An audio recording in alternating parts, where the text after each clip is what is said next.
Бесконечно, как вода, течет время. Крутится колесо судьбы. На мельнице истории перетираются события, факты, судьбы. Многое развеивается, как мука на ветру, исчезает, растворяется, не оставляет следа. Но как драгоценные камни, время сохраняет имена людей, которые оставили неизгладимый след в истории человечества. А в памяти народов остаются герои и события, изменившие ход времени. В новейшей истории Татарстана это эпоха Минтимера Шаймиева. Чтобы понять эту эпоху, прокрутим еще раз колесо судьбы.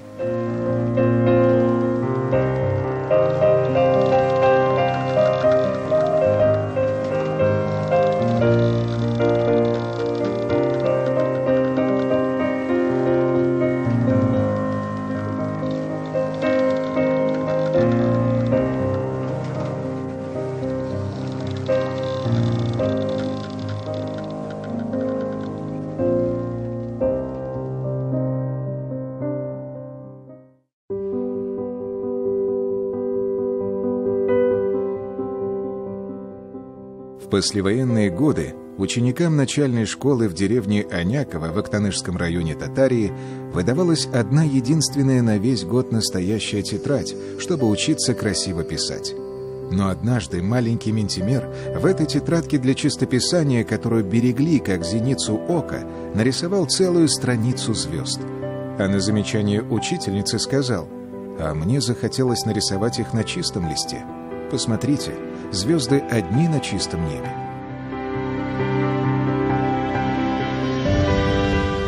От тех светил до звезды Героя России и бюста в родной деревне пролегла по-настоящему эпическая дорога. Деревенский Малай стал первым президентом Татарстана, политический тяжеловес, железный Минтимер, всетатарский бабай. Каких только эпитетов не приросло к этой биографии, но к его имени можно не добавлять бесчисленных регалий, званий и наград, потому что они ничего не меняют в масштабе этой личности. Достаточно просто сказать «Шаймиев».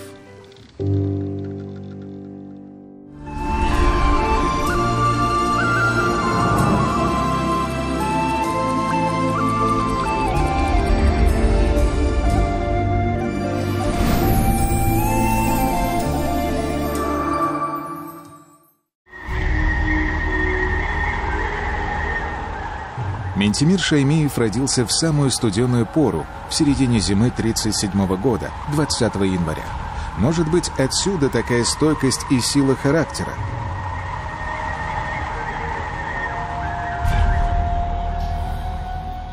Его отец, Шаги Шариф, был председателем колхоза. Ушел на Великую Отечественную, сражался честно и был комиссован после ранения. Отца ценили в деревне за трудолюбие и справедливость.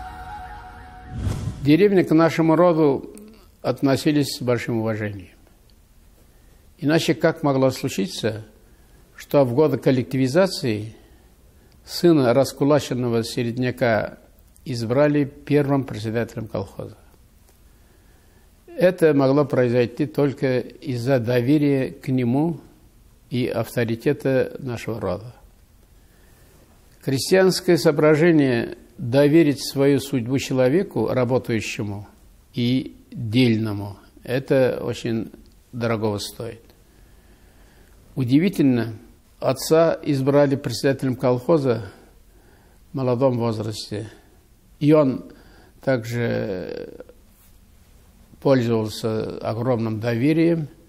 И на этой должности со дня коллективизации всю жизнь руководил этим родным, родной землей, родным колхозом. Единственное, когда взяли на фронт, он в Подмосковье получил тяжелые ранения и вернулся через год, уже правая рука инвалидом была. И то несколько дней,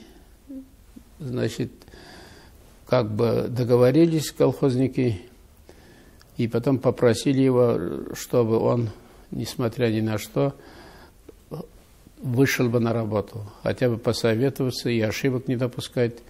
И вот так первые годы, я бы сказал, болтающийся правой рукой папа продолжал руководить колхозом. А когда я уже женился на Секине, они же городские, казанские, когда она приезжала в гости к нам, всегда удивлялась и потом спрашивала моей мамы, а почему же Шахи Шарип по ночам не спит? Он все время выходит во двор, все время открывает окна, смотрит, что-то, говорит, как говорится, руками хочет почувствовать. А папа так делал, почему? Потому что не будет ли дождя, не скоро ли будет дождь. Потому что в ожидании дождя крестьянин летний период живет с этой мечтой.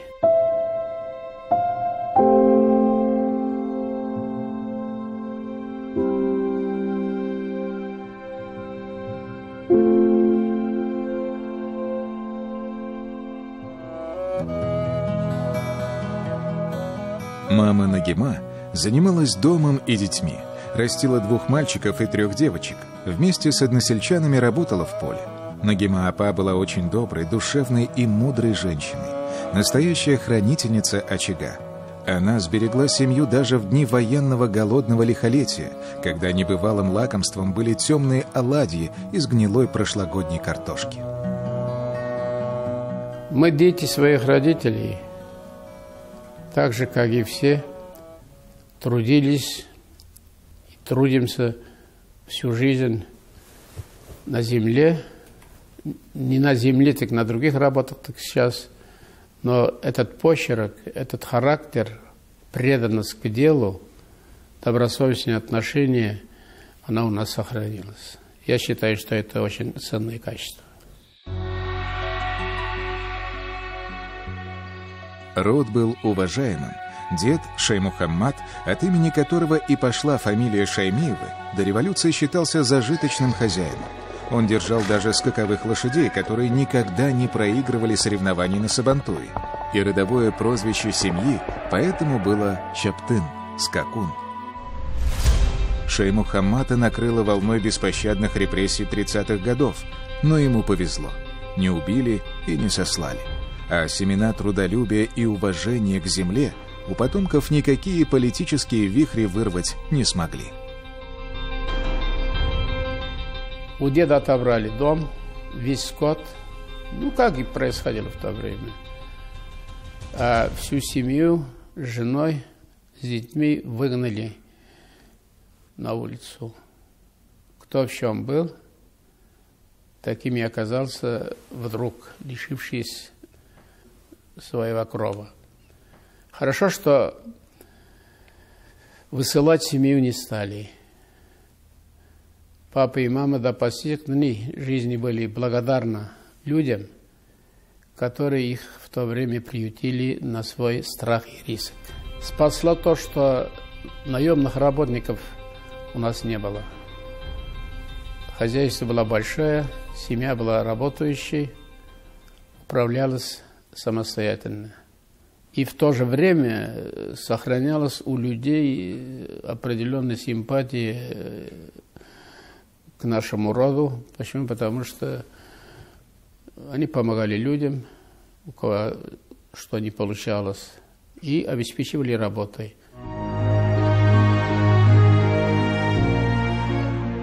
Зимой в деревне было особенно много работы. Минтимеру со старшим братом Хантимером надо было успеть до школы почистить коровник, раздать корм, напоить скотину. А то, что нужно хорошо учиться, вообще не обсуждалось. Минтимер сам себе установил правила: пока уроки не сделаны, гулять не выходил. Наше детство пришлось на тяжелые военные и послевоенные годы, как и у многих ребят. Оно было трудным и голодным. Поэтому яркие детские впечатления, в основном они связаны с работой и поиском пропитания. Но все же мы остаемся детьми. Когда выпадало свободное от хозяйственных работ время, старались использовать по максимуму. Сразу мчались куда-нибудь поиграть, зимой на лыжи, коньки, санки. Также играли в кости. У нас так называлось шапи, ну и даже шахматы.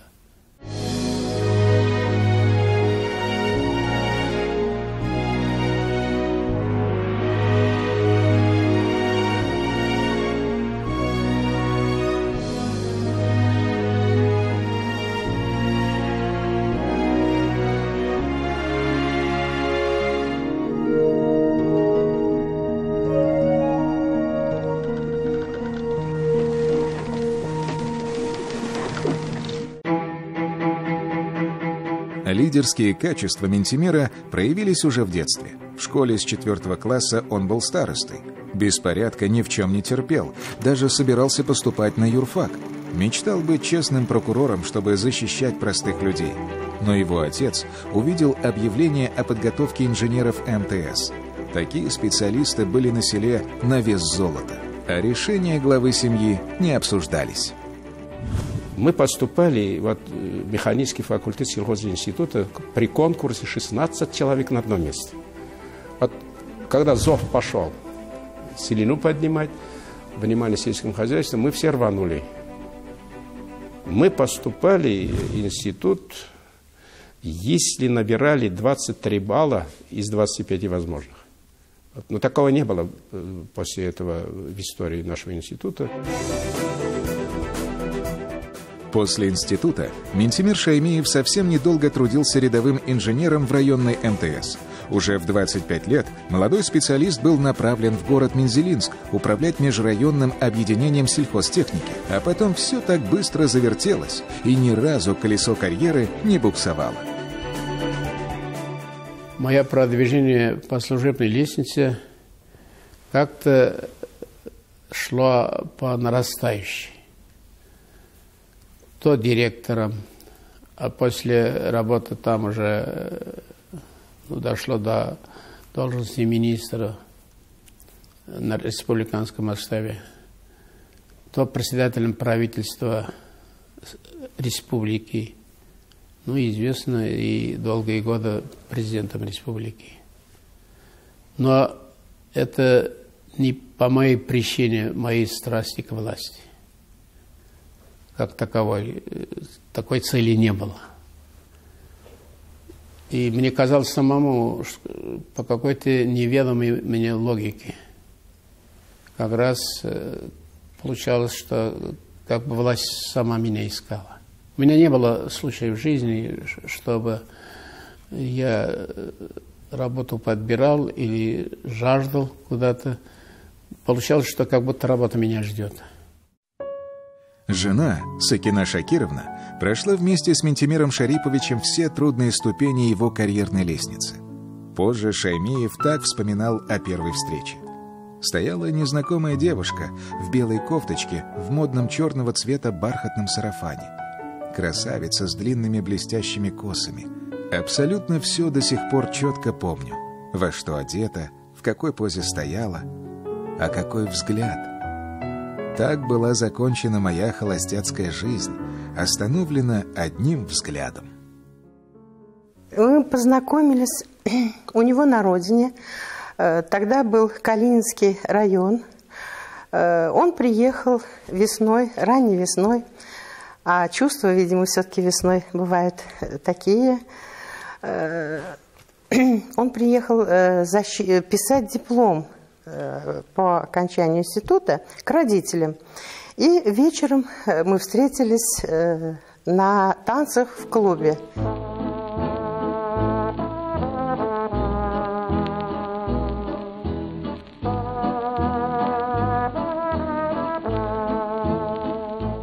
Район тогда был большой, гремел, молодежи много. Он зашел в клуб, и сразу взгляд упал на меня. И я. Мы встретились взглядом. И видим вот это вот зарегистрировал Всевышний, сказал «все». В общем, вот так. И мы пошли гулять по вечернему району. И, конечно же, он мгновенно взял бразды правления в свои руки, и я была, конечно, влюблена. Мы шли, он мне про астрологию рассказывал, про звезды. Ну, в общем-то, разгорелась тут любовь основательная. Потом он уехал, какой-то там, ну, недельку, что ли, я не знаю, сколько он был, в институт. И мне его друг звонит и говорит: «Сакина, ты, по-моему, его околдовала. Что ты с ним сделала? Он, значит, не ходит ни на танцы, ни в кино. Мы его зовем в институте, значит, на вечер потанцевать. Нет, он берет, говорит, твою фотографию, кладет ее под подушку и спит». Минтимер и Сакина поженились 7 июня 1961 года. Свадебным путешествием стала поездка на белом теплоходе из Казани в Набережные Челны, откуда было рукой подать до родной деревни Шаймиевых. Минтимер Шарипович называл этот день самым счастливым в жизни. Любимая супруга и 2 сыновей, Радик и Айрат, всегда были рядом. Меня очень часто спрашивают, при такой занятости, мы же оба работали, и он, и я, как вам удалось воспитать вот таких вот замечательных сыновей? Ну, вы знаете, мы прежде всего очень сильно любили их и всегда желали, чтобы ничего дурного, конечно, они не предприняли. Но прежде всего отец был как бы примером во всем. Вы знаете, Минтимер Шарипович, он ведь не курит, не пьет, всегда на высоких должностях работал. А дети – это губка, они все это впитывают. Они даже впитывают, о чем говорят родители, о чем, как говорят, ругаются, не ругаются. Вот, видимо, вот это было самое главное. Высокие должности главы семьи между тем следовали одна за другой. Главный инженер, директор, министр, председатель правительства, первый секретарь обкома КПСС, председатель Верховного Совета Республики, президент. Но с первого года работы и всю жизнь была одна главная цель. Мне предлагали все время идти на повышение, потому что результаты бывали в предыдущих должностях. Мне даже неудобно об этом говорить. Ну, так сложилась жизнь. Я давал согласие, и удавалось мне тянуть свой воз. Все как бы происходило для меня само по себе. Думаю, меня по жизни ведет чувство ответственности. Да, с каждой новой должностью обязанностей и обязательств прибавлялось и прибавлялось. В 32 года, редкий для неповоротливой советской кадровой системы случай, Шаймиев стал министром мелиорации и водного хозяйства Татарской АССР. Первый серьезный вызов – создать в республике систему орошаемого земледелия. В 1970-е и 80-е годы при активном участии молодого министра в республике началась масштабная работа по строительству оросительных и осушительных систем. На прилавках магазинов появились овощи и картофель собственного производства. Именно из ярких впечатлений моего детства в данном случае и сформировались мои заветные мечты, которые я смог реализовать, став взрослым, руководителем уже. Летом основной для нас была работа на огороде. И, безусловно, самый нудный, пожалуй, запомнился это прополка в летнюю жару. Целый день борешься с сорняками под палящим солнцем. Их думаешь, вот бы искупаться. Но около нашей деревни, кроме мелкой речушки во враге, никакого водоема приличного не было. Если кому очень сильно хотелось купаться, тот вскакивал на лошадь или на счастливую редкость, велосипед, и ехал километров 8 к деревне Щащер. От нашей деревни расстояние 6-7-8 километров, наверное. на речку Ик. Вот это была большая радость и редкость, но она приравнялась к счастью. Поэтому меня с детства занимала мысль, можно ли сделать что-то вроде озера у нашей деревни. Это детская мечта. В 1969 году, вот такова судьба, министром мелиорации и водного хозяйства республики, уже после окончания института и несколько лет работы в Усть-Илимском районе, я все же осуществил эту мечту. Тогда по республике было сооружено, за период это моей работы, 13 лет я министром проработал, 450 капитальных плотин, водоемов. Они и сейчас действуют, к счастью. Соорудили большой красивый пруд около родной деревни.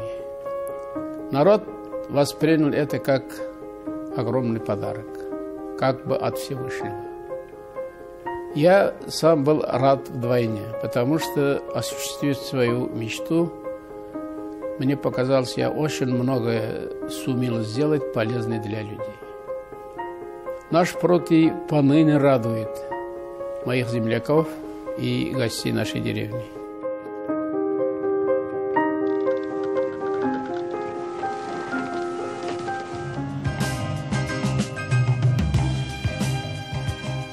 – 1985 год. Рубеж эпох в истории советского государства. Закончился брежневский застой. Генеральным секретарем Центрального комитета партии стал Михаил Горбачев, последний генсек и единственный президент СССР. Началась эпоха перестройки и реформ. К этому времени ТССР уже прочно укрепилась в списке лидеров экономического развития. Среди 70 областей и автономных республик РСФСР татарская автономия занимала второе место по объему промышленной продукции, 8-е – сельского хозяйства. Уже были добыты 2 миллиарда тонн нефти. Но при этом реальный уровень жизни людей и близко не соответствовал экономическому потенциалу республики. У ТССР 61-е место в Российской Федерации по наличию больничных коек, 37-е по обеспеченности жильем. В магазинах не хватало мяса, молока, овощей, хотя этих продуктов производилось больше, чем в среднем по стране. Все сферы жизни регламентировались решениями союзного центра. Перемены нужны были. Тем более, если бы я не застал, работая председателем Совета министров республики, когда нам диктовали, мы достаточное количество поставляем в союзный фонд молока и мяса, и нам говорят, вы... Творожок должен быть только такой жирности, не продавайте иначе вы союзный фонд как бы не поставите столько, сколько положено. Вот это ведь у себя -то для нашего народа она бы хватало, это ведь как бывало. Если уж в свое время генеральный секретарь СССР, ЦК Компартии СССР Леонид Ильич Брежнев, выступая на съезде, а я это слушал, не как делегация съезда, а вообще слушал, работая на своих должностях, критиковал Госплан, что он спланировал недостаточное количество ниток, заложил. И когда вот начали население жаловаться, почему нет ниток. И такие моменты бывали. Ну, такой степень централизации. В 1985-89 годах Шаймиев – председатель Совета министров ТССР. В эти годы в СССР нарастал кризис во всех сферах жизни. Руководители республики старались сохранить стабильность даже тогда, когда в стране все стремительно катилось в пропасть. Политический, социальный и культурный дисбаланс центра и республик не мог продолжаться бесконечно. Вот почему в Татарской АССР с энтузиазмом было принято постановление Совета министров СССР о переводе с 1989 года нескольких союзных республик, а также Татарской АССР и Свердловской области на региональный хозрасчет. По сути, это было официальное признание высокого уровня развития автономии. В Татарии начались экономические реформы и общественное бурление.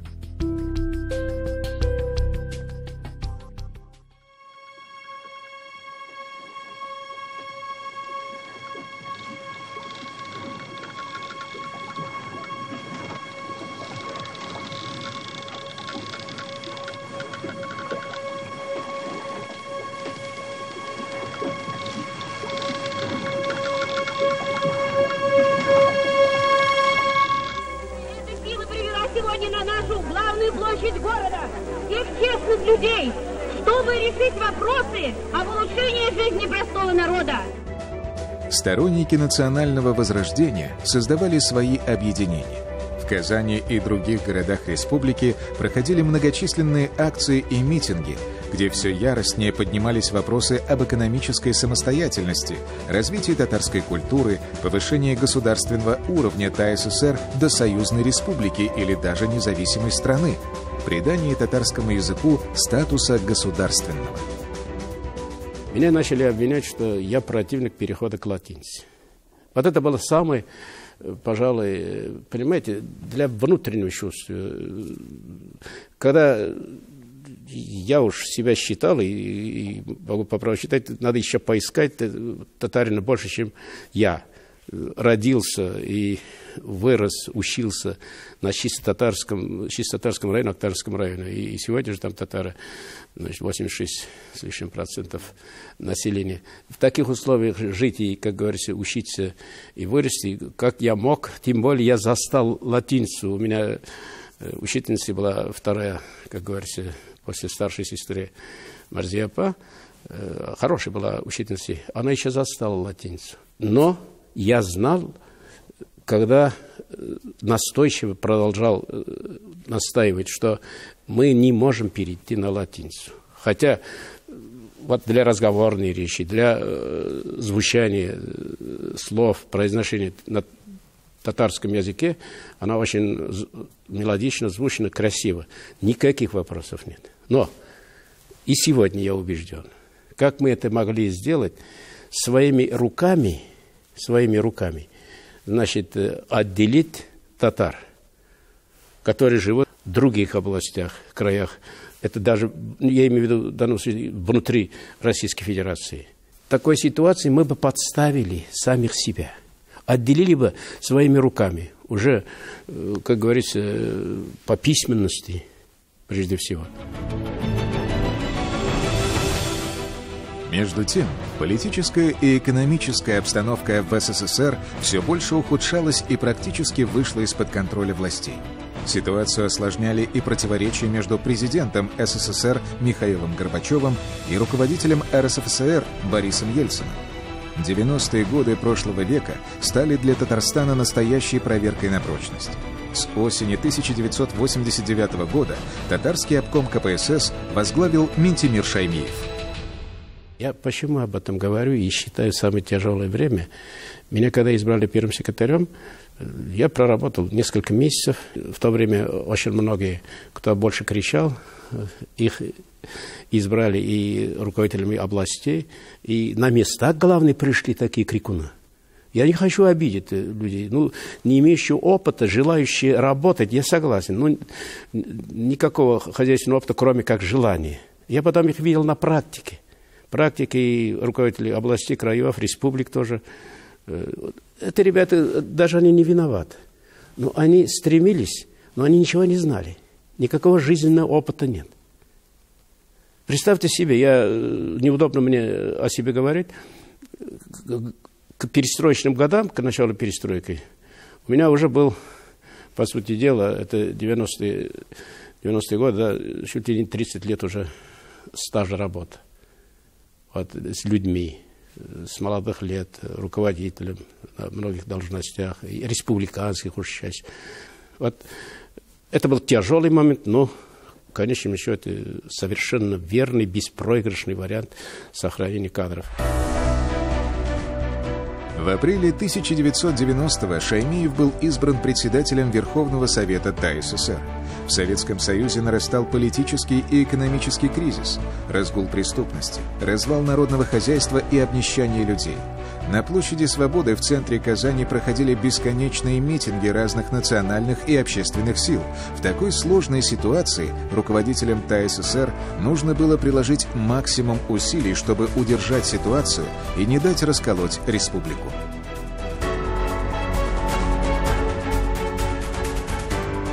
Нам удалось вот это пройти. Вот это доверие, знаете, такую роль сыграл. Я именно о таких моментах говорю, которые сыграли вот так же решающую роль, что вера в людей, межнациональные, вот, межконфессиональные отношения, они какие сложились, они не дали трещину. Во всяком случае, они большую трещину, которая мог бы на что-то повлиять, они не дали. На бытовом уровне, скорее, что-то бывало, но это не смог сыграть, не превратилось, как говорится, для каких-то разрушительных в республике процессов. Главным для республики стал вопрос о повышении государственного статуса и самостоятельности в принятии решений. Как уже сообщалось, председатель Верховного Совета РСФСР Ельцин продолжает поездку по Татарии. Обычный рейс аэрофлота в аэропорт Бегишева набережных Челнов. Борис Николаевич Ельцин остался верен своим принципам и при перелете не воспользовался персональным самолетом. В начале августа 1990 года в Казань прибыл председатель Верховного Совета РСФСР Борис Ельцин. Борис Николаевич высказался в поддержку права на большую самостоятельность и сделал знаменитое заявление. Ельцин призвал автономии. «Берите столько суверенитета, сколько сможете проглотить, но вы находитесь в центре России, и об этом нужно подумать».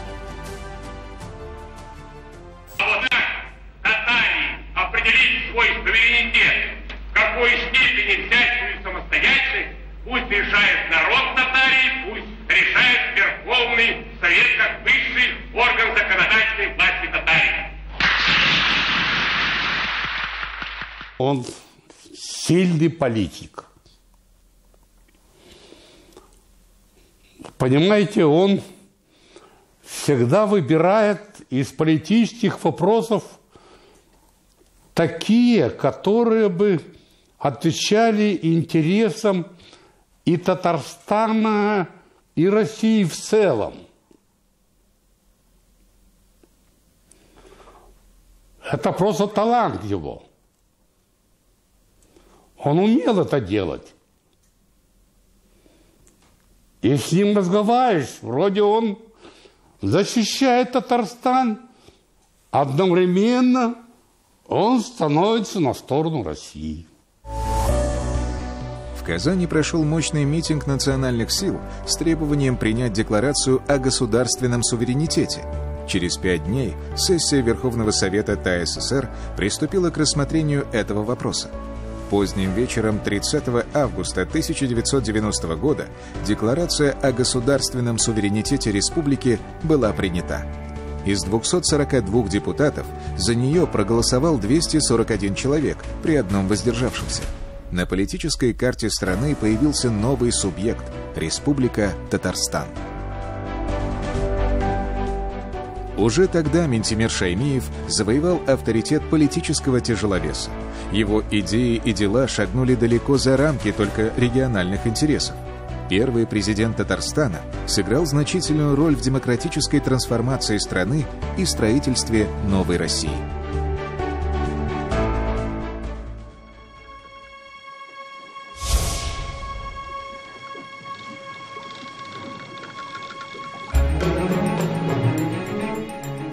Плановая система управления СССР рухнула. Было необходимо создать новые центры власти. Руководство Татарстана взяло на себя всю ответственность за судьбу республики и ее многонационального народа. В политической структуре Татарстана появилось высшее должностное лицо как гарант стабильности и единства общества. 12 июня 1991 года по итогам всенародного голосования Минтимир Шаймиев был избран президентом Республики Татарстан. Когда уже мы учредили должность президента впервые в истории нашей республики же, и кандидатом президента я дал добро, когда Верховный Совет предложил выдвинуть мою кандидатуру, я дал добро. А времена-то самые неспокойные, особенно русскоязычное население, беспокоился, а что же будет с нами, что будет с ними, я вот так скажу. А ведь вопрос это был очень серьезный. Они же веками жили. А сколько смешанных браков? Разве люди в этом виноваты? Ну, революции, конечно, это всегда у него есть огромные, кроме, наверное, прогресса, издержки. Без издержек революции, без жертв революции не бывает. К счастью, нам удалось обойтись. Да и по России я считаю, что без кровопролития это обошлось. 4 июля 1991 года состоялась церемония вступления Минтимира Шариповича Шаймиева в должность президента Республики Татарстан. Государственность Татарстана вышла на качественно иной уровень. Новая политическая реальность позволила республике устоять в период распада СССР в 1991 году. В 1992 году была принята новая Конституция Татарстана, где законодатели прописали все правовые нормы существования республики. В Москве с настороженностью отнеслись к заявленным в Конституции Татарстана понятиям: субъект международного права, суверенное государство, ассоциированное с Россией и так далее. Татарстан обвиняли в сепаратизме и желании расколоть страну. Обвиняли в сепаратизме и так далее. Декларацию мы приняли, тогда Российскую Федерацию надо было сепаратизм обвинять тоже. Это же союз, когда разваливался. Но если прав не было, мы и заявили об этих правах. Это же начало 90-х годов. Самое тяжелое, трудное время для России. И мы нашли с ним вот эту изюминку. Мы решили заключить договор между полномочиями России и полномочиями Татарстана. Очень трудно он шел. Очень трудно. Мы по 3-4 часа только беседовали, дискуссировали на эту тему. И все-таки мы нашли вот тот компромисс, который устраивал бы и Татарстан, и Россию в целом.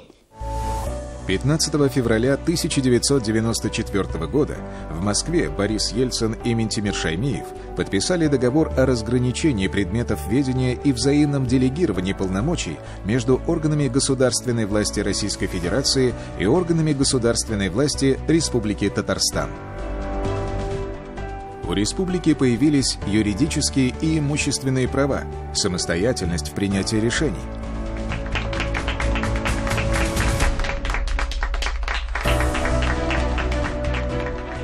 Декларацию о суверенитете нужно было наполнять реальным содержанием. Первыми же указами президент Минтимир Шаймиев обозначил главный вектор развития, который остается неизменным – повышение уровня жизни татарстанцев. Отдельные меры помощи социально незащищенным категориям граждан переросли в комплексную программу адресной социальной защиты населения. Была принята также программа стабилизации экономики республики. Новые возможности позволили смягчить вхождение в рыночные реформы и защитить людей. Собственность поменялась, общественный строй поменялся. Это новая жизнь, это развитие новой страны, с которой мы сталкиваемся всеми плюсами и минусами за эти годы. И несмотря на это, самые сложные годы в экономике страны, перестроечные 90-е и 2000-е еще годы, наша команда многие вопросы решала, и большие программы социального характера. Кардинально изменили жизнь татарстанцев программы газификации и ликвидации ветхого жилья. В 1995 году лишь в 35% сел приходило голубое топливо. Республиканская программа довела эти цифры до 100%. Газификация, но это фантастика вообще-то. Я не побоюсь этого слова. Мы готовились, Ремий Иванович сказал, я хочу приехать. Самое смутное время, когда не было наличности. Вяхерев, председатель «Газпрома», приехал в республику. Ремий Иванович, Вяхерев говорит, платить зарплату, говорит, мне нечем газовикам. Вы, говорит, должники большие. Ну, мы же 14-15 миллиардов газа потребляем в год. Действительно, мы крупные потребители. И мы задолжали. Я говорю, Ремий Иванович, значит, у вас в планах есть сельская электрификация, сельская газификация. В счет долгов я говорю, давайте мы газифицируем Татарстан. Мы такое внесли на его рассмотрение, вас сообща у себя. И вам передадим на ваш баланс в счет этих долгов наших предприятий. Все сделаем. И мы передали от точки высокого давления до плиты всю газовую сеть на баланс «Газпрома» в счет долгов наших предприятий. Я не случайно это сказал, я для себя особенно, это земной рай, я так считал и считаю, потому что мы тизяком топили. Мы все лето, вот дети, да, играть надо и так далее, ну, хотя это понятие в деревне не очень так ярко было чем заниматься. Но мы лепили тизяк, как говорится, готовили из них кирпичики для того, чтобы топить пищу. Это земной рай, это качество жизни. Бывало в деревне, одна семья натопит баню по очереди, и чтобы вот это, по этому теплу еще немножечко подтапливать, и народ мылся, потому что цена тепла. У нас мы получали, как говорится, значит, по мягкому месту, если мы долго открываем дверь. Многие идеи и проекты Татарстана стали примером для других регионов Российской Федерации, как, например, программа ликвидации ветхого жилья. Самое такое время, значит, удалось и ветхое жилье запускать. Люди же, я видел, со слезами на глазах, не веря, что это случилось, когда заселяли людей. Ну, это же 55 тысяч семей бесплатно по республике в целом. А Казани, значит, порядка 33 тысяч семей получили бесплатное жилье. Это надо было увидеть состояние этих людей. Не верят люди.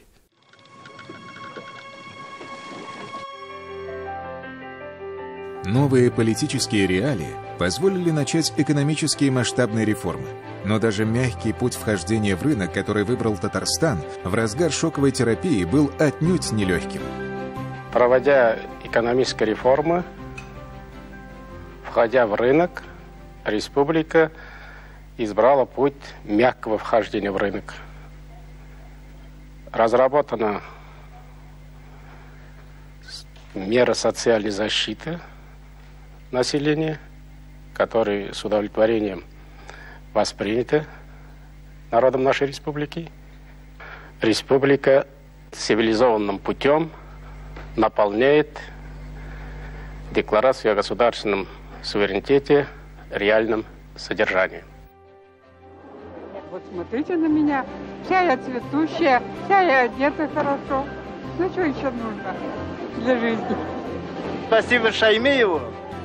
Дай Бог ему здоровья, долг жизни. Он у нас проверенный, хороший мужик, хозяйственный. У нас такая монополия была оборонной промышленности в республике. Значит, просто вот так взять, шок дать, ударить током, и чтобы жизнь изменялась, это нереально. У нас это от познания, от знаний жизни идет. Я этого слова никогда не боюсь. Почему? Потому что не только я, у нас и вся команда, большинство, с молодых лет мы хозяйственной деятельности. Мы знаем, что такое, значит, что к чему. Что к чему. Нас застать врасплох, это очень сложно. На самом деле, так сложилось, к счастью, по жизни. Шаймиев всегда видел на несколько шагов вперед. Он быстро подхватывал все новое и тут же внедрял в республике. В поездке по Финляндии и Швеции Шаймиеву рассказали о технических деревнях. Так в Татарстане появились первые бизнес-инкубаторы и технопарки. После поездки в Америку возникла компания Татинком, первый на территории России оператор сотовой связи. Технополис Химград родился на опыте Германии. Параллельно с политическими и экономическими реформами Шаймиев начал собирать под сенью башни Сюембике татарскую нацию. Единый народ, разбросанный по разным континентам, снова обрел историческую родину. Первый съезд Всемирного конгресса татар состоялся в Казани в июне 1992 года. На нем присутствовало более 1000 делегатов из России, стран СНГ и многих государств, в том числе Японии, Австралии, США. На втором съезде в августе 1997 года был принят устав ВКТ. Суверенитет открыл Татарстан миру и мир Татарстану. Первой страной, куда Ментимир Шаймиев прибыл с официальным визитом в статусе президента в октябре 1992 года, стала Турция. По итогам встречи с президентом Тургутом Азалом, отцом турецких рыночных реформ, было заключено соглашение о сотрудничестве. последующие годы сотни международных встреч и поездок позволили накопить знания и связи для мощного экономического рывка и укрепления международных позиций республики. Делегации Татарстана во главе с Минтимиром Шаймиевым выезжали во Францию, США, Казахстан и многие другие страны. А первым из мировых лидеров, посетившим Новый Татарстан, был президент Венгрии Арпад Генц. Он прибыл в Казань с официальным визитом в июле 1993 года. Все чаще визиты высших иностранных руководителей, начинавшись в Москве, заканчивались в Казани. Республику посещали руководители Ирана, Турции, Палестины, Чехии, Китая. В октябре 2009 года в Казань всего на один день прибыла государственный секретарь США Хиллари Клинтон. В президентском дворце во время беседы с Минтимиром Шаймиевым она сказала: «Служите примером того, как мусульманский мир и христианский мир могут жить и работать вместе. Я, господин президент, может быть, буду звонить и вам, потому что вы можете своим советом многое дать не только для Татарстана и для России, но и вообще для людей, которые ищут для себя мирного и хорошего будущего». Для того, чтобы отстаивать позицию республики, интересы республики, всегда надо иметь аргументы. Везде же сидят разумные люди. Просто так вот прийти и сказать: я так хочу, или так я не буду, так не бывает. Это не детские игры управления государством. И тем более, когда мы заявили о своей самостоятельности. Даже в самые кризисные годы, такие как 1998, Татарстан не допустил спада объемов промышленного производства и продолжил реализацию важнейших социальных программ. Кризис, посмотрите, и 98 год, глубочайший кризис. Это когда ты у руля республики сравниваешь, что сегодня, что вчера. Кризисы бывают. Это тоже был очень глубокий же был кризис. Ну, с такими кадрами мы все равно проходили легче. Нам достаточно бывало собраться, договориться и действовать, за, как говорится, редким исключением. Но дальнейшей деятельности в том, что, зная, что надо сделать, нельзя отступать, понимая, и не хотелось бы. Практически к любому важному событию в жизни республики применялся эпитет «впервые». Первый съезд народов Татарстана, первый Всемирный конгресс татар, первые возвращенные верующим храмы и мечети и первый руководитель республики, у которого появился свой девиз «Без Булдравас. Мы можем». Под этим лозунгом Минтимира Шаймиева проходили дальнейшие политические, экономические, социальные преобразования нового Татарстана. Стремительно менялся и сам облик республики. Казань, мы же сами анекдот рассказывали, какая у нас запущенная Казань и так далее. Не как сейчас мы гимн родной столицы поем, и заслуженно. Но такая же была ситуация, безвыходная была. Казань была вообще запущенной. Совсем другой столица Татарстана встречала гостей на своем тысячелетии летом 2005 года. Казанский Кремль попал в число памятников, охраняемых ЮНЕСКО. Возведенная мечеть Кул-Шариф уже успела стать новым символом столицы. Сияли купола отреставрированного Благовещенского кафедрального собора. Были построены метрополитен, мост Миллениум. Минтимир Шаймиев с гордостью показывал гостям обновленную и неповторимую древнюю столицу. На торжествах президент России Владимир Путин сказал: «Должен здесь особо отметить роль руководства Татарстана. Тогда, в трудный период начала 90-х годов, ему удалось в ходе продуктивного диалога с федеральным центром достичь необходимого сочетания общегосударственных и региональных интересов. Мудрость проявил в свое время Минтимир Шарипович. Молодец, спасибо ему большое».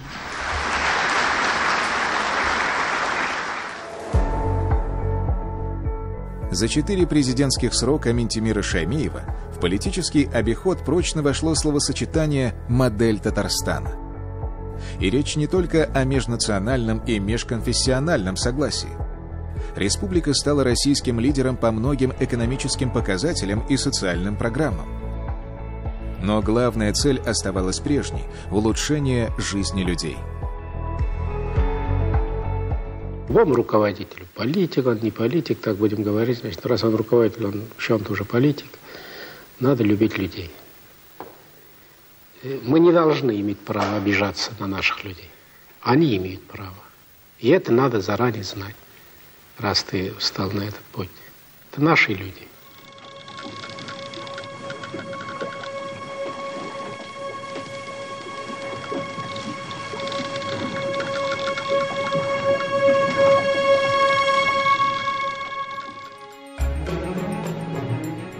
— 22 января 2010 года стало днем политической сенсации. Президент Татарстана Ментимир Шаймиев через 2 дня после своего дня рождения и за 2 месяца до истечения полномочий обратился с просьбой к президенту России не рассматривать его кандидатуру на новый срок. Власть – это порочный и прочный круг. Такую формулу я для себя вывел. Не в смысле только вот использования власти, там, ты становишься или извращенным, или испорченным. Но власть никогда не даст добровольно расстаться с ней. Вот его опасность. Уйти из власти, по сути дела, почти, наверное, каждому очень сложно, и, если не сказать, невозможно. Это дело нелегкое. Это не от того, что ты только из-за того, что ты любишь власть. Ты еще любишь многих людей уже. Ты к ним привык. Они тебе доверяют. Вот это чувство, что ты не оправдывая доверие, которое на тебя возлагали, или по другим причинам вдруг ты уходишь из власти, это большая потеря, я бы так сказал. Мой 4-й срок президента республики подходил уже к концу марта 2010 года. Было бы странно, если бы я, будучи каким-то шахматистом, не подумал свои действия по уходу с поста президента. На несколько ходов вперед надо было это просчитывать. Так получилось, что в ноябре 2009 года на 80-летнем юбилее Евгения Примакова мы оказались за одним столом Владимиром Владимировичем Путиным. Пока шли поздравления, как в любом юбилее, мы же сидим, разговариваем, обмениваемся мнениями. Между нами тогда состоялся короткий разговор. Я-то готовился было внутренне. Я высказался, вспомня, что до этого за год я просился, чтобы меня больше не выдвигали. Это в 2005 году.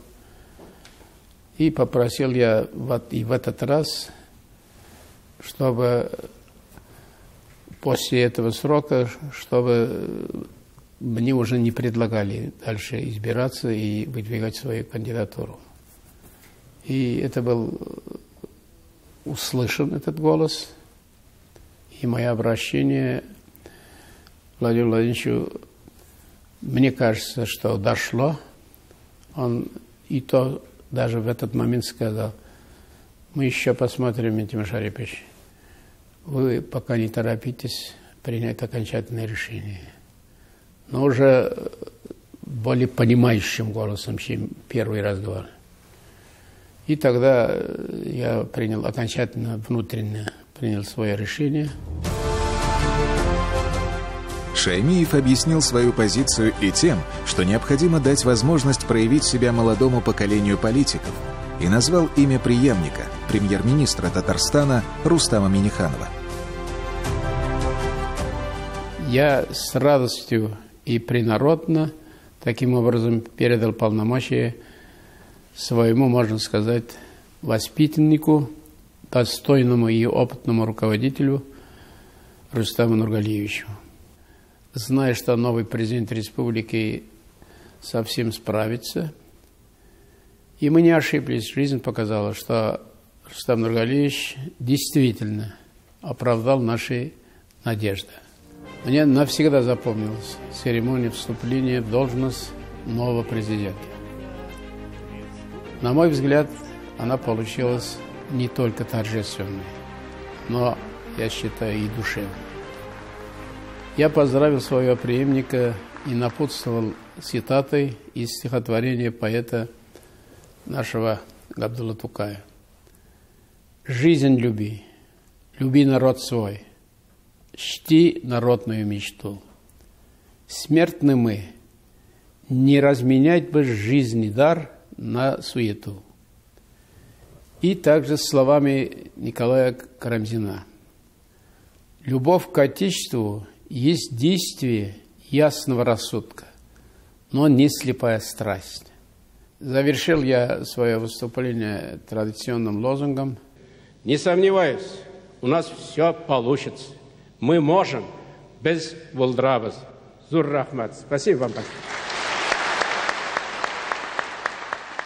И Рустам Нургалиевич вручил мне в то время высшую награду республики, орден за заслуги перед Республикой Татарстан. Спасибо ему за это. Преподнес букет цветов. Приняв букет, я, несколько нарушив порядок церемонии, это на ходу, повернулся и спустился в зал. Я подошел к своей супруге Сакине и передал букет ей со словами: «Спасибо, дорогая, за терпение». Как шутил Минтимер Шарипович, больше всего его решению была рада супруга. Сакина Шакировна надеялась, что муж хоть немного больше времени будет проводить дома. Я обычно никому о таких вещах не говорю, о своих намерениях, что заранее хотел бы, пока не продумаю, как бы до деталей. А у нас в семье это принято так. Пока я сам не скажу, никто ни о чем меня не расспрашивает. Идет жизнь, идет, лишь бы она нормально шла. Ну, Сакина догадалась. Жена ближе всего к телу. Она догадалась по белому щенку. Дело в том, что в деревне, когда мы росли, всегда среди скота, как говорится, хозяйство большое, всегда была своя собака. Хозяйственная собака. Я всегда хотел завести собаку. И мне несколько раз дарили щенков. Знающие люди, ценящие и любящие своих щенков.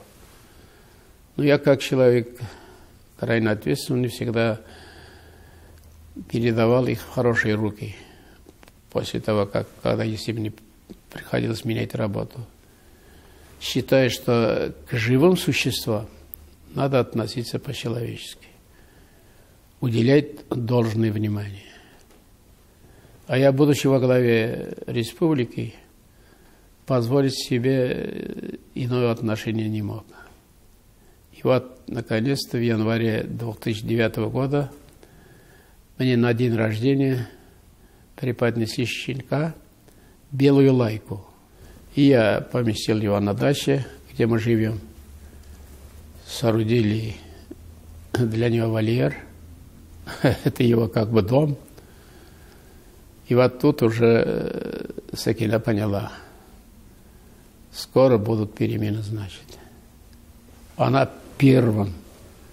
Наконец-то, я, говорю, чувствую, что ты решился на перемены. Да, работа на самых ответственных постах и забота об интересах всех граждан республики всегда была для президента на первом месте. Но не менее важное в его жизни – это семья. Родители, жена, дети, внуки, а теперь и правнуки.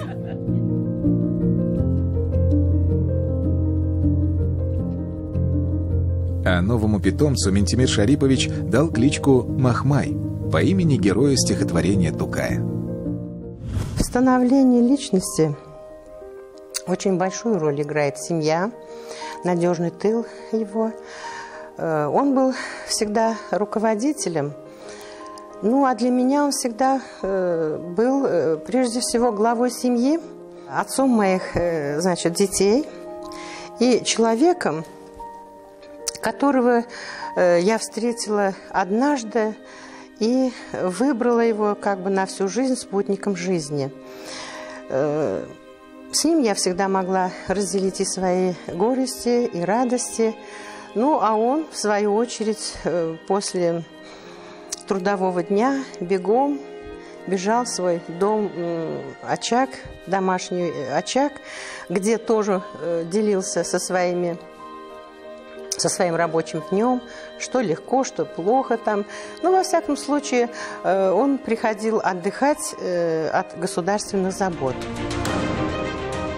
Но вот мечта Сакины Шакировны о муже-домоседе так и не сбылась. В новом статусе государственного советника Республики Татарстан Шаймиев начал новый виток своей карьеры в республиканском фонде «Янарыш» «Возрождение».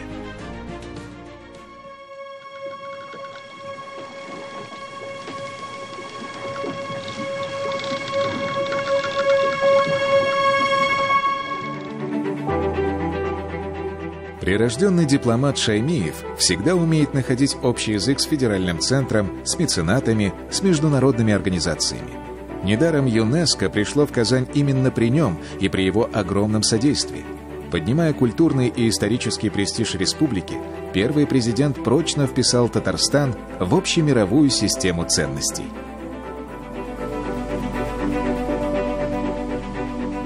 Владимир Владимирович Путин, когда я собирался уже уходить, я об этом говорил, накануне встречи Нового года, 10-го, да, в 2010 году я ушел, ну, мы уже знали, что я ухожу, я он знал.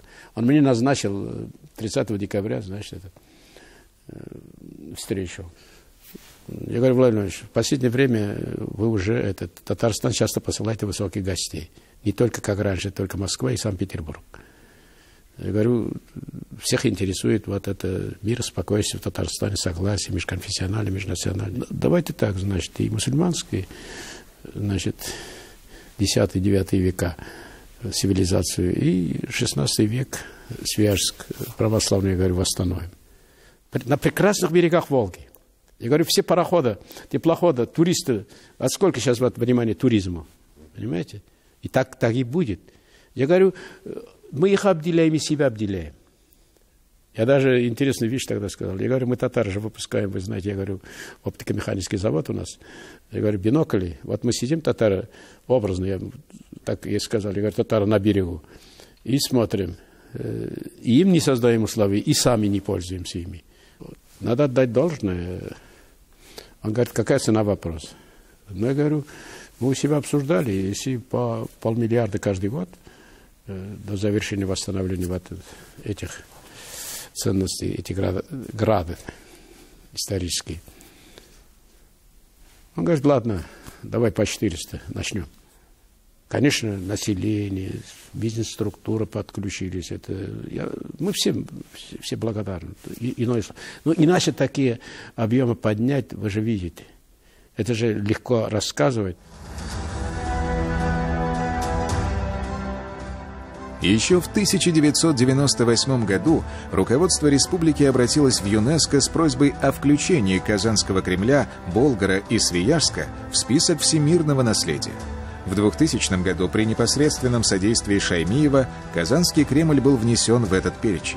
На очереди были древние поселения Болгар и Свияжск, но путь предстоял очень нелегкий.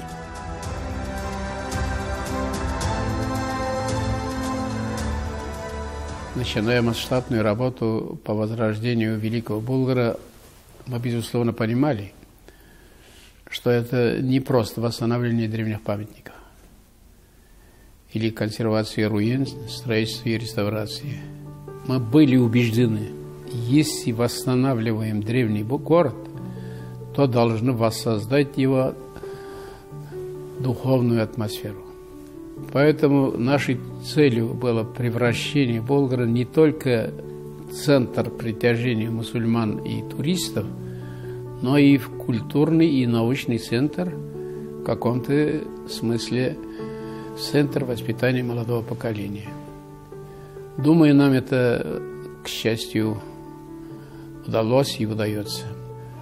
Будущим поколениям мы должны передать не только каменные образцы нашего исторического наследия, но и духовные образы, веру, традиции и внутреннюю культуру, что очень важно. Ну, сам момент, или как это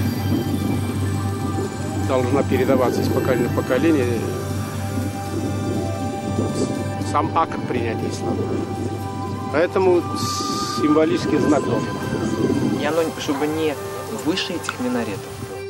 Так появился в Болгаре самый большой печатный Коран в мире, олицетворяющий самый первый Коран, принятый из рук арабов в X веке.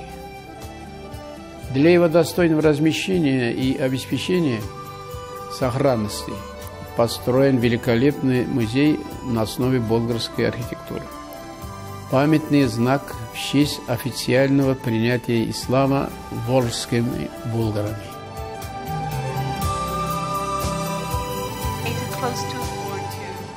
В 2014-м древний Болгар вошел в список всемирного наследия ЮНЕСКО.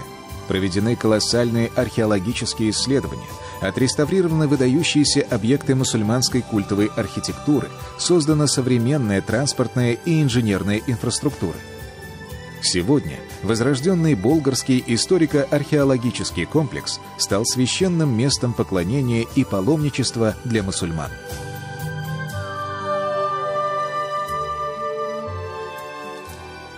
Именно из-за огромного желания сохранить то малое, сохранившееся чудом творения рук наших предков, этих руин ханского дворца XIII века, возникла идея возведения над ним защитного сооружения, что и было сделано.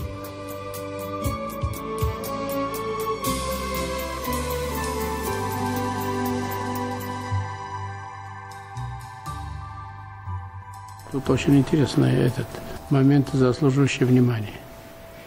Именно чисто с археологической точки зрения.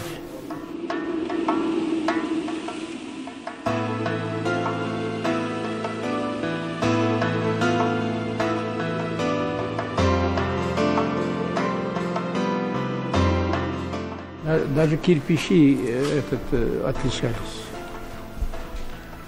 Это же очень важно для тех, кто занимается поиском.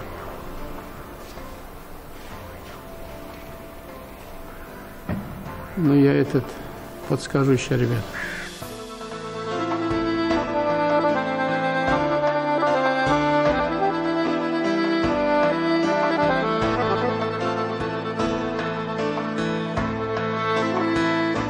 Или еще один пример. Известно, что в Древнем Болгаре были десятки мечетей. Среди них самая значимая соборная мечеть, построенная в XII-XIII веках. Она сохранилась, к сожалению, только в виде руин. Ее большой минарет, также и малый минарет с усыпальницей являются сегодня главными святынями Болгара. Увидеть их, притронуться к их древним стенам и помолиться около них приезжают многочисленные мусульмане со всего мира. И, конечно же, ее реставрацию мы выполнили в первую очередь.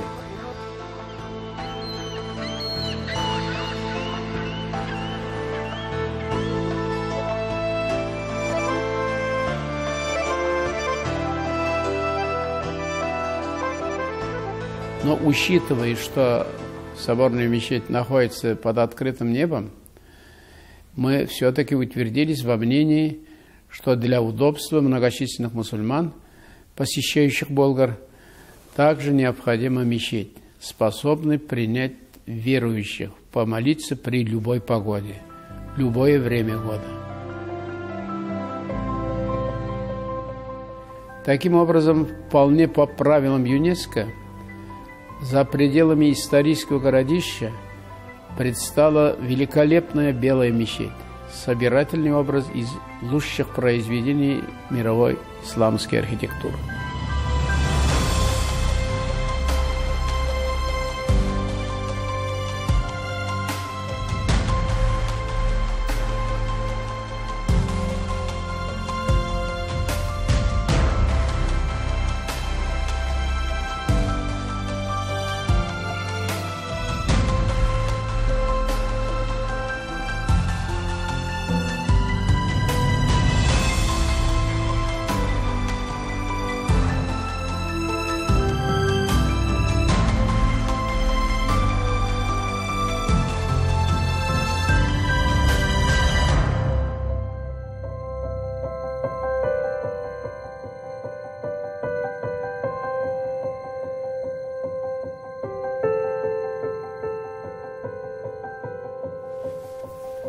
Мы нас крутили, конечно. Это нам доставалось. Также были созданы музей хлеба, музей болгарской цивилизации с речным вокзалом. Затем был построен гостиничный комплекс имени Кулгали. За 9 лет работы Фонда Возрождения Болгарии, подчеркну еще раз, строго по правилам, по требованиям ЮНЕСКО, были отреставрированы бесценные памятники болгарского городища XIII-XIV веков. Это соборная мечеть, северный и восточный мавзолеи, черная и белая палата, малый минарет, ханская усыпальница, раскопаны и восстановлены руины ханского дворца.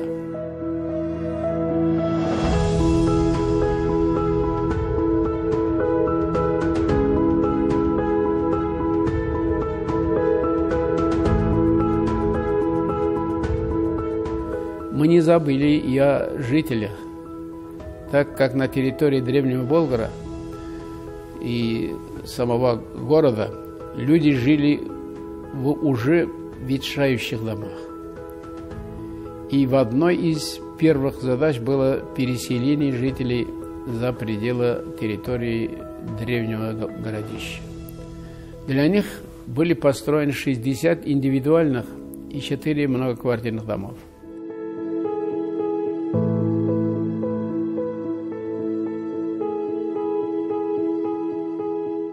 Мы, безусловно, бесконечно благодарны руководству страны за мудрое решение праздновать 1100-летие принятия ислама в Волжской Болгарии в государственном масштабе. Это верный шаг в многоконфессиональной стране. Это знаковое событие, которое скажется в дальнейшем судьбах следующих поколений мусульман всей России. Это событие должно иметь положительное отражение в жизни мусульман всех регионов России. Это прекрасный повод решить проблемы, с которыми сталкиваются наши единоверцы в разных городах и областях нашей страны. Я убежден в том, что празднование 1100-летия принятия ислама объявлено масштабным событием. Огромную роль сыграло то, что мы вместе, всенародно взялись и возродили древний город Болгар. Затем внесли его в список всемирного наследия ЮНЕСКО. Таким образом, мы добились признания истории нашего народа. Следовательно, и признан исторический факт. Здесь, в 922 году, государство наших предков, Волжская Болгария, первой на нынешней территории Российской Федерации, добровольно и официально приняла ислам. Без этого всемирного признания празднование 1100-летия принятия ислама волжскими болгарами на государственном уровне вряд ли было бы возможным. Спасибо всем, кто принял участие в возрождении Болгара, помогая нам от души и для души.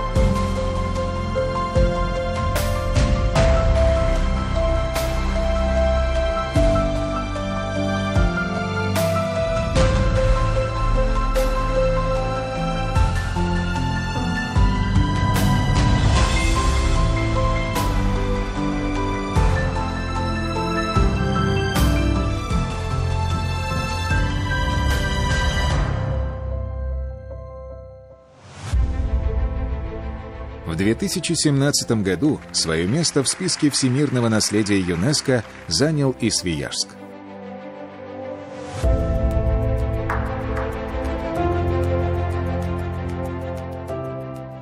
восстановлены величественные архитектурные ансамбли XVI-XIX веков. Православные монастыри хранят великолепные фрески, не имеющие аналогов ни в одной из древнерусских школ росписи. Я представлял, что работы много, но я не думал, что это настолько. Но это еще раз подтверждает, мы приняли исключительно верное решение. Я вам должен сказать, что это работа для души, дело святое.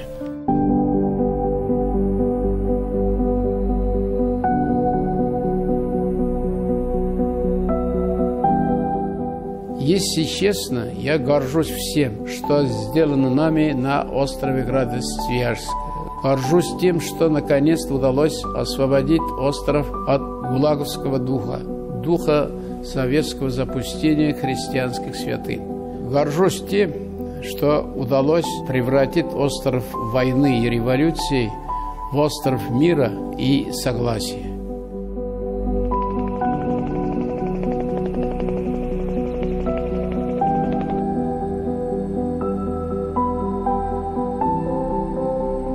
Судьба Свияжска – это отражение новой российской истории.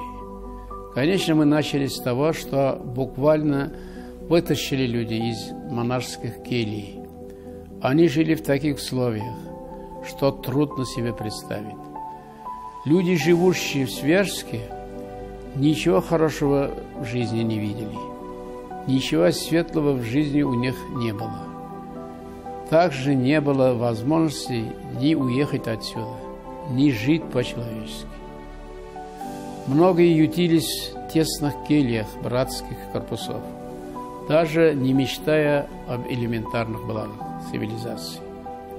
И когда мы приехали к ним первый раз и обещали им новое благоустроенное жилье, и они нам тогда не поверили. Это было видно по их глазам. Все, что задумали, все, чтобы у вас совершили. Мы вам еще квартиру сделаем.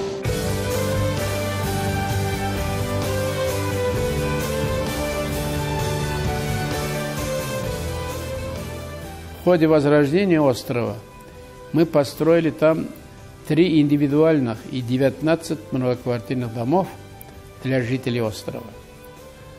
На остров пришел природный сетевой газ.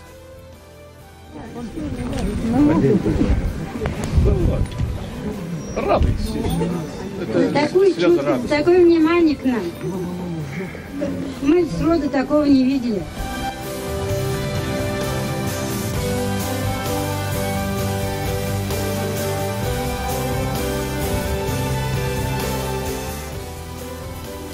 Но эти дома мы построили людям, которые не имеют здесь жилищ. Здравствуйте. Как, вы все нормально? Да, отлично вообще. Вы как? Очень приятно вас видеть, давно не были. Спасибо, давно не был. Давно не были, Сам соскучился уже. Да, мы тоже. Ну вы так развернулись, дела идут? О, слава Богу, да, слава Богу. Это важно. Слава Богу. Вот это важно.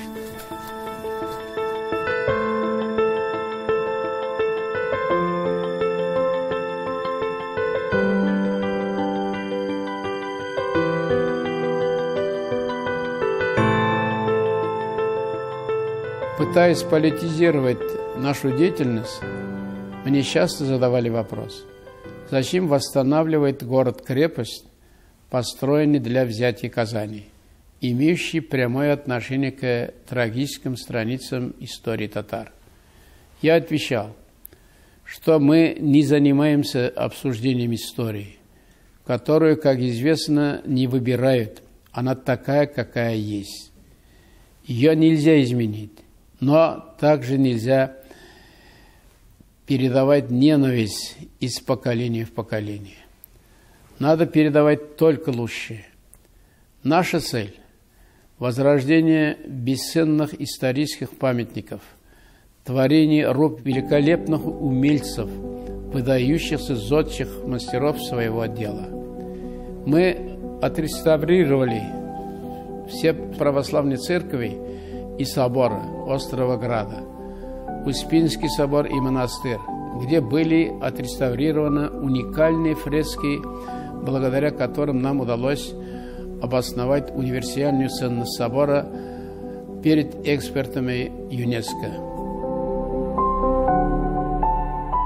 Восстановили и отремонтировали общественные и жилые постройки острова, как комплекс зданий казенных сооружений, в котором разместился музей истории Свияжска, дом Каменева, богадельня и другие. В этих зданиях впоследствии открылись новые музеи: музей гражданской войны, музей художника Архиреева, художественная галерея и другие. На месте старого конного двора был создан этнографический комплекс «Конный двор».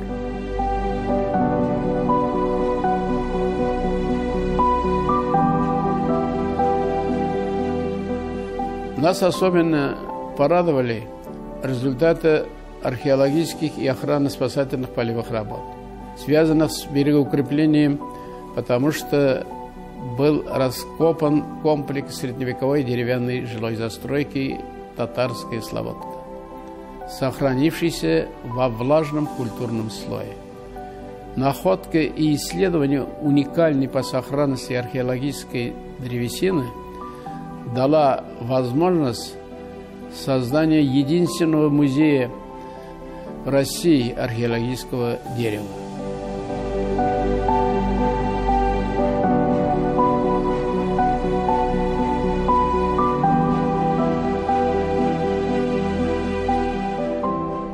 Нам, когда Ирина Бокова, генеральный секретарь ЮНЕСКО, рассказала, есть музеи дерева в мире.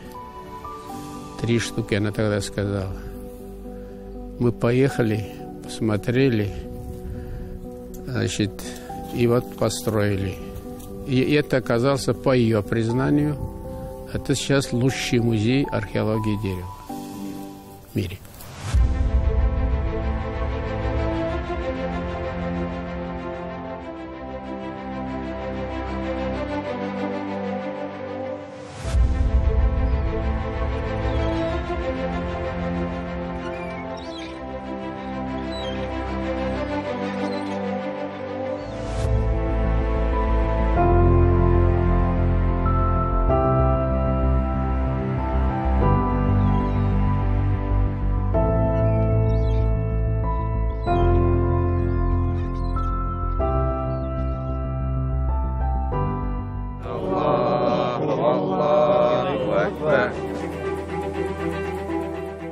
Фонд под патронажем Шаймиева продолжил работу и на других важнейших объектах. Минтимир Шарипович не раз делал акцент на необходимости реформирования исламского образования. Так родилась идея строительства Исламской академии в Болгаре. В сентябре 2017 года состоялось ее торжественное открытие. Фонд Возрождения также поддержал просьбы православных верующих о воссоздании знаменитого собора на месте чудесного обретения легендарной иконы. Торжественное освящение восстановленного собора Казанской иконы Божией Матери прошло 21 июля 2021 года.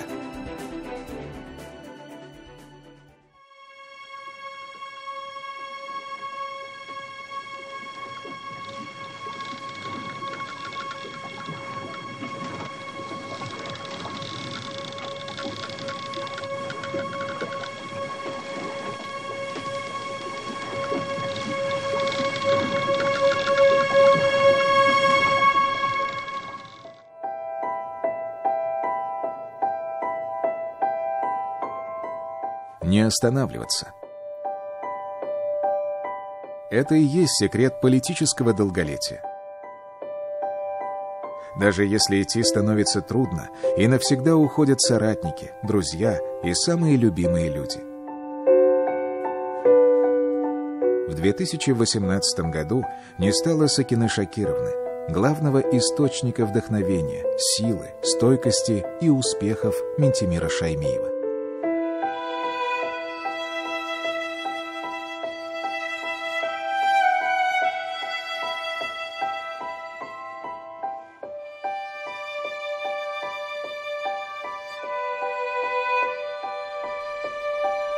Тимур, иди сюда. Тимур.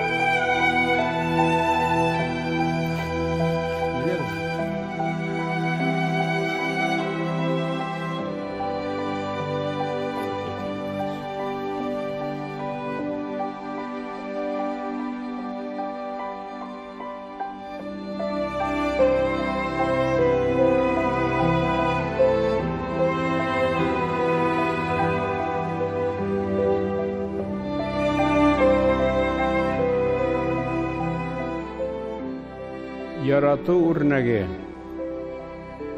изгелек шишмәсе сәкинәмә. Сөекле әниебезгә, бердән бер апама, шиксез рәхмәтле Миңтимерең, улларың, Айрат, Радик, сеңлең Асия. Хуш бул, яраткан сәкинәбез.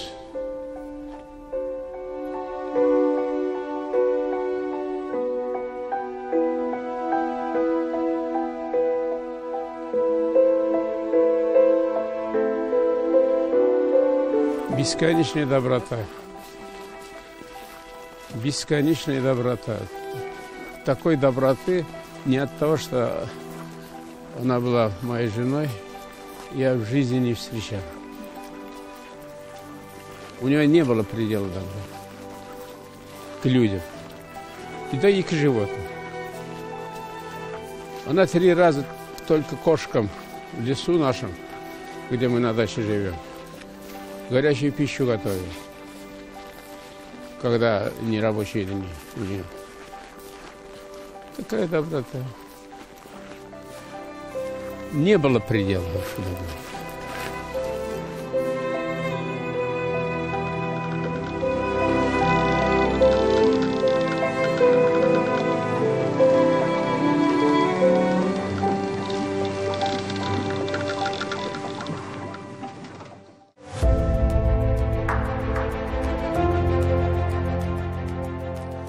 Минтимир Шаймиев продолжает генерировать и решать новые задачи, как только выполнены предыдущие. С 2019 года по инициативе госсоветника в Татарстане развивается уникальный проект полилингвальных общеобразовательных комплексов «Адемнар» «Путь к знаниям и согласию».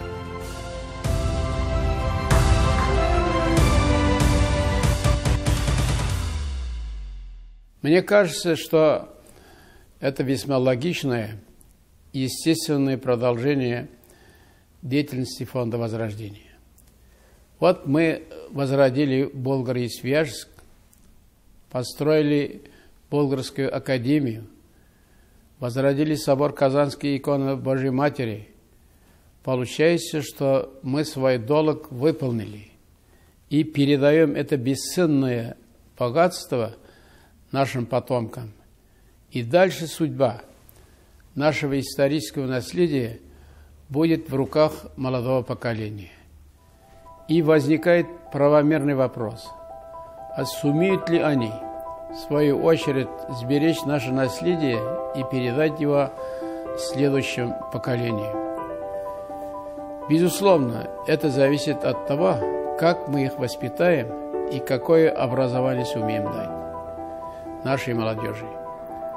Конечно, это зона ответственности родителей, старшего поколения, общества и государства. И мы должны быть уверены в том, что они способны сохранить наше наследие во благо будущего. Поэтому крайне важно воспитать наших детей знающими и ценящими свое наследие, уважающими наследие других, разнообразие языков и культур.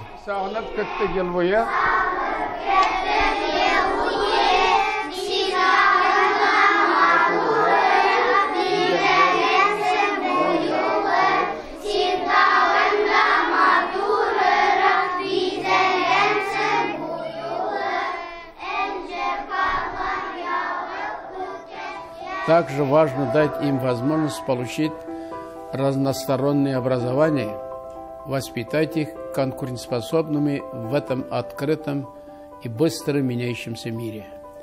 Именно поэтому Республиканский фонд Возрождения в 2019 году совместно с Министерством просвещения Российской Федерации и Министерством образования и науки Республики Татарстан с участием Казанского федерального университета приступили к реализации уникального образовательного проекта – созданию полилингвальных общеобразовательных комплексов с обучением на русском, татарском и английском языках.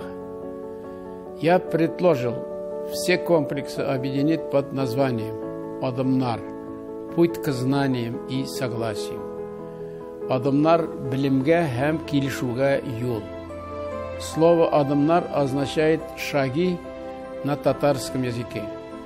Главная философия школы – путь к знаниям и согласию, шаги к знаниям, пониманию собственной культуры, восприятию культур других народов, воспитанию уважительного отношения к языкам и национальным традициям тех, кто живет рядом. Каждый комплекс включает в себя детские сады, начальную школу и среднюю школу. Будут задействованы также 2 загородных центра дополнительного образования в Казани и Набережных Челнах. Наш стартовый проект предусматривал строительство 6 образовательных комплексов в Казани, Елабуге, Набережных Челнах, Актаныше, Нижнекамске и Альметьевске. Первые 2 в Казани и Елабуге уже открылись к 1 сентября 2020 года. 1 сентября 2021 года открылся комплекс в Актаныше и в городе Набережные Челны. 4 сентября 2021 года дан старт строительству полилингвальных образовательных комплексов «Адамнар» в городах Альметьевске и Нижнекамске. И Центр дополнительного образования в Казани заработал уже в конце прошлого года. Я часто говорю, что эти 6 комплексов – это маяки на пути создания модели школы будущего, главнейшей задачей которой, помимо знаний, воспитание молодого поколения в духе межнационального конфессионального согласия. В эпоху глобализации нет иного пути для выживания ни у одного народа.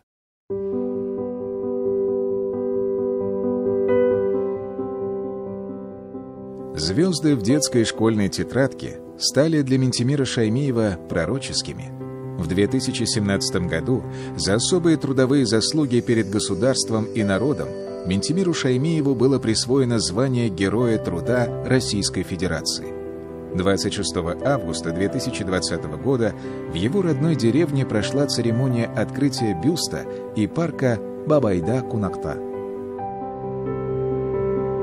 Кадрлы достар, өзімнің исемнен де яңадан не как президент, а как просто гражданин республики.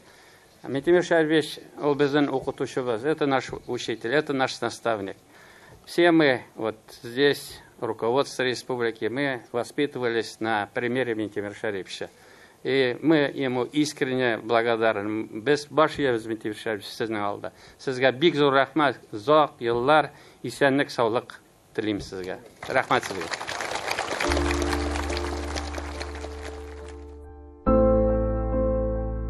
Сам Ментимир Шарипович на церемонии открытия своего бюста пошутил, что легче работать, чем слушать столько хвалебных высказываний. И так было всегда, ведь колесо его судьбы катилось не по накатанной колее успеха, а по трудной дороге исторических решений и гигантской ответственности перед людьми.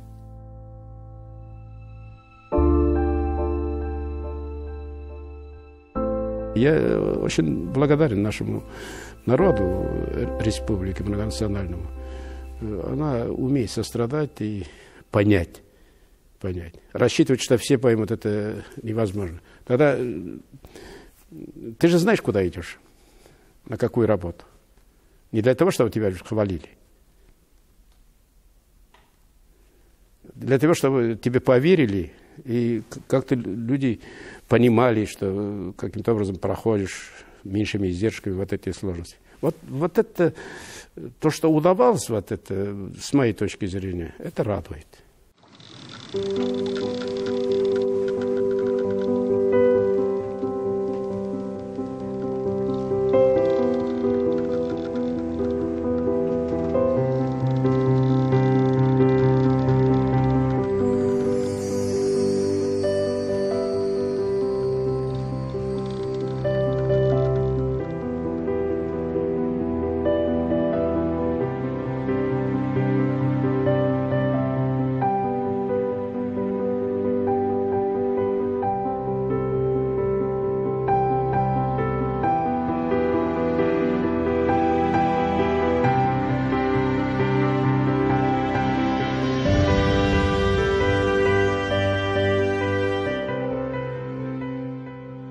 Это наша жизнь.